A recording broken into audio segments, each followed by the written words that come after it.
Got Nate Greer on the line to break down the Seminoles in 21 and 22 here. You can catch Nate on NoleGameDay.com. Check him out there for recruiting news and Florida State football coverage overall. Here at Mark Rogers TV, the voice of college football, we discuss, debate, and analyze the game we all love each and every day with you. So please like, comment, share the videos out there on social media, and subscribe right here.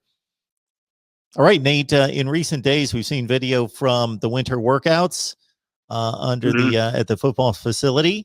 And, of course, spring practice is going to start in a few weeks, and that's going to include 6 early enrollees for this 21 team.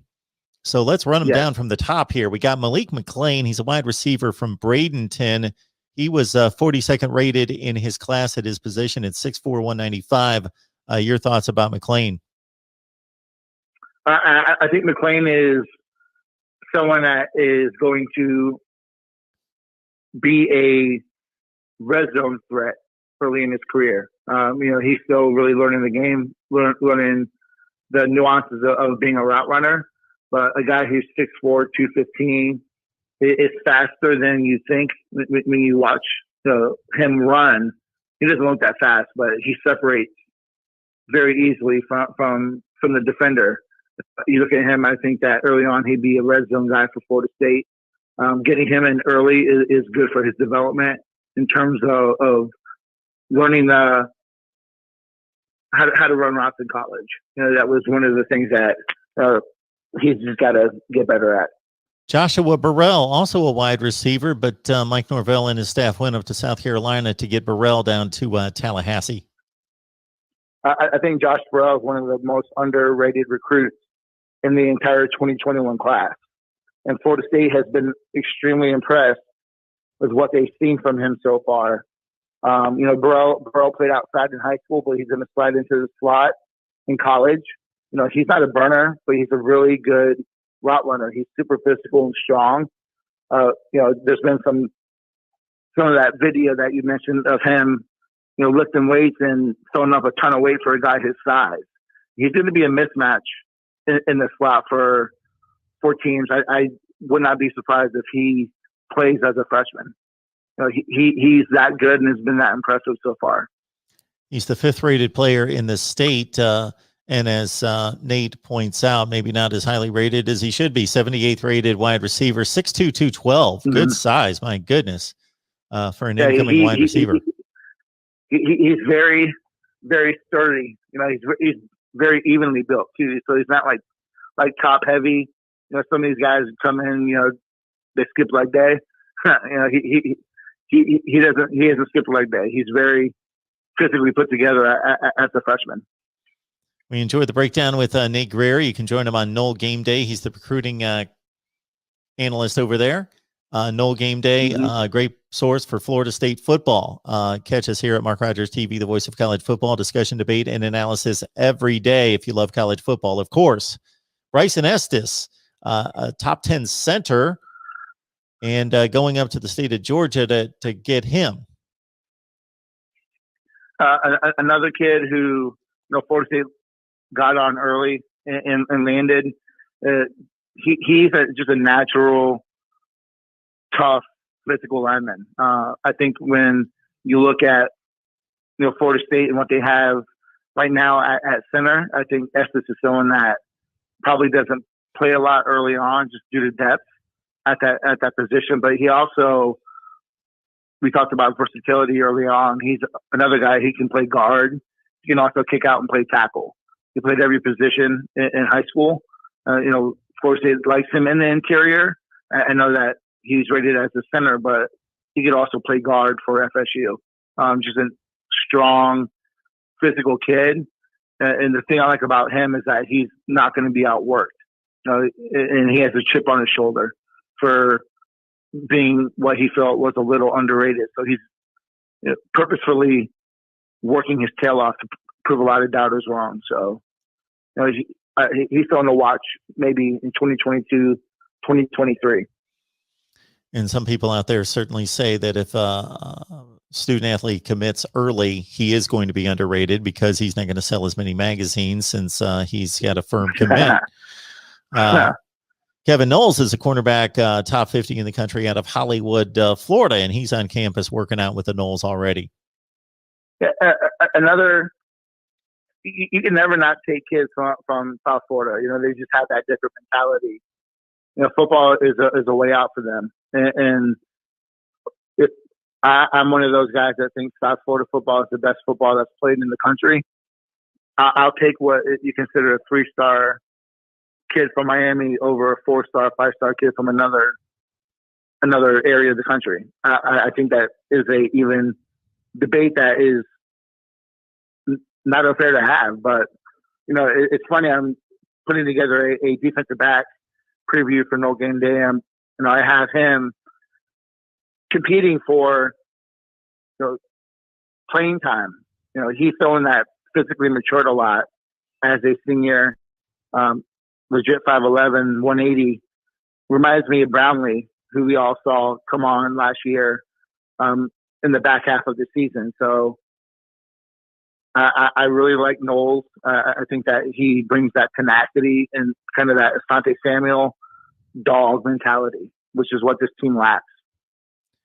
Nate, we're already hearing good things about Jackson West at tight end out of Huntsville, Alabama. Yes. Yeah, I'm sure, Logan talked about him.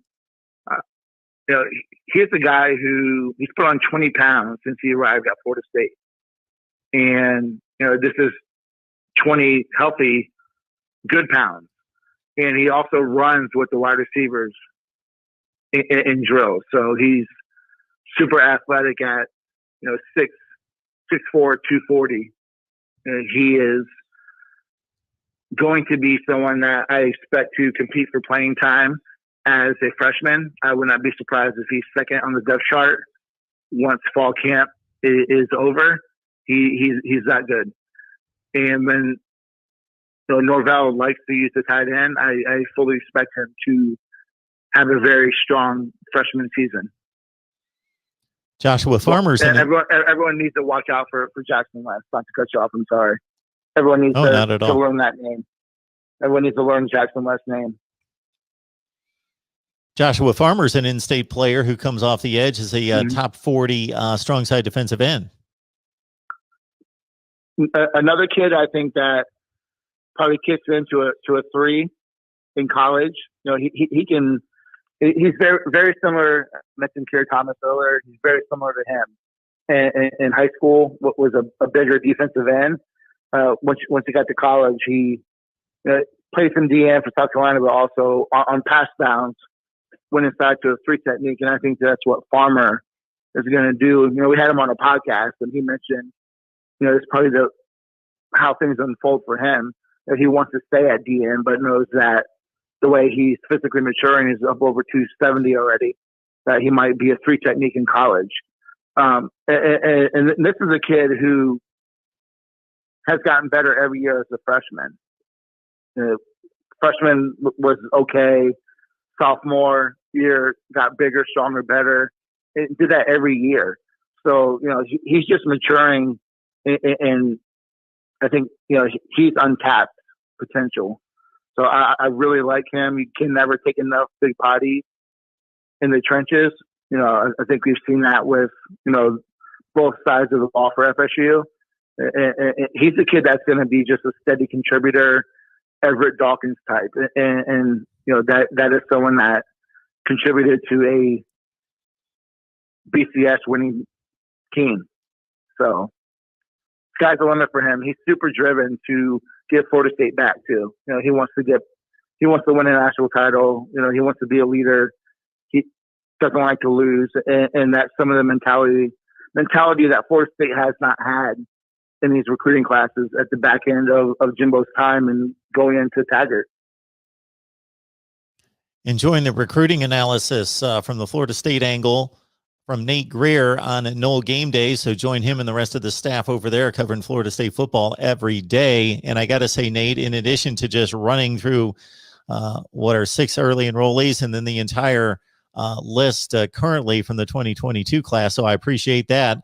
As you know better than I do, there's been much debate and criticism of Mike Norvell coming from outside the state and therefore going outside the state grab players, and it not being the type of class that Florida State fans would want in 2020 to try to, get back to the rightful place in contention for an ACC championship game. But not here just recently, we're seeing, despite where these players are coming from, and in Travis Hunter's case, it's of course in Georgia. Even though that criticism, I still hear it out there that Norvell needs to stay in Florida. He's really starting to get into play for some high-end guys.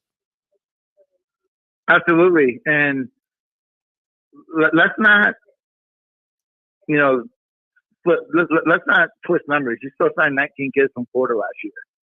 So I think what people really want to say, and the message people want to convey, is that Florida State's got to do a better job of keeping the top flight talent home in Florida. And the production on the field hasn't netted those results. And I think any Florida State fan has to honestly look at that. The 2017, 18, 19, 20 seasons. Well, what has Florida State done to prove that they're a landing spot for 4- and 5-star kids? So this is a process to turn it around and get it back. And I think Florida State has done a good job of bringing guys like Ryan Bartow and Sabbath Joseph, guys with Florida ties, onto the staff to kind of fix that. I think Norvell knew that had to be addressed, and he addressed that. And I think we're going to see a lot more return on those Florida guys staying home and going to Florida State. But at the same time, Florida State needs to win on the field in order to compete with Clemson, Bama, LSU, Ohio State. Those 4 teams are the ones that are plucking the guys out of Florida. Florida State's not going to get them until they show results on the field. And I think that that's just the punch in the gut fact that as a Florida State fan, you watch the production on the field, and Florida State not being Florida State until that's fixed. They're not going to land those guys. So, but they are heavily recruiting them, and they are competing for them this cycle. And I think you're going to see that start to change. And it's impossible to know how much winning on the field this fall is going to impact the class, or losing on the field is going to impact the class. That's impossible to rate, but we know it does have an impact. That 8-4 is going to have more of a positive impact than going 5-7. We just know. We don't know to what extent these individuals are committed to the program, regardless of winning or losing this fall. And then some might be swayed by an 8-4 versus a 6-6. We don't know. We just don't know how it's going to unfold. And I'm always going to pound the chest of Florida recruits. But you look at a guy like Destin Hill from New Orleans. I can't really think of any wide receiver in Florida that I would pick over him. So Destin Hill is, in my opinion, at 113th in the country, 19th at his position, is extremely underrated. When you watch him, he reminds me of Jamar Chase. So for Florida State to land him, I'll take him over a Brooks from IMG that went to Alabama. I'll take him over the kids that got him from Miami that went to Miami. So there's caveats to it. There's, just because they're from Florida doesn't always mean that it's the best. But some areas, like South Florida, Florida State has to get back in that area and reestablish that stronghold. And I think we're seeing Miami and Florida. My opinion is, as a Florida State fan, I'm going to say it because I just don't like those two programs. But also as being a realistic person, I think the window that they had is closing. Florida State is landing these top flight kids right now, and great players want to play with great players, and they continue to land the Hunters, the McCalls, competing for the Colemans and all, the Marvin Jones Juniors. Other kids are going to follow, and that's what's going to turn the program around. And so, Florida State fans, before you go look at Jamar Chase's stat sheet from LSU, just keep in mind that and go chase down Nate in 3 years when he doesn't produce like that, that there's an offensive line and a quarterback involved in those stats as well. It takes a full deal. No question about that. Nate, Jamar Chase wasn't Jamar Chase till Burrow decided to play unreal. And until LSU hired a great offensive coordinator. That's it. It took Joe Brady coming in, changing the offense and unleashing all that talent. No question about that. Yep. Nate, you did a lot of work for us. We appreciate you stopping by, breaking down all this recruiting business for 2022, the targets coming up, and these early enrollees who are already on campus. And we look forward to you coming back at some point. Anytime there's recruiting news, you are welcome. Yeah, I appreciate the invite. Whenever whenever you want to chat, just reach out, and I'm more happy to come on again. Talk about Florida State.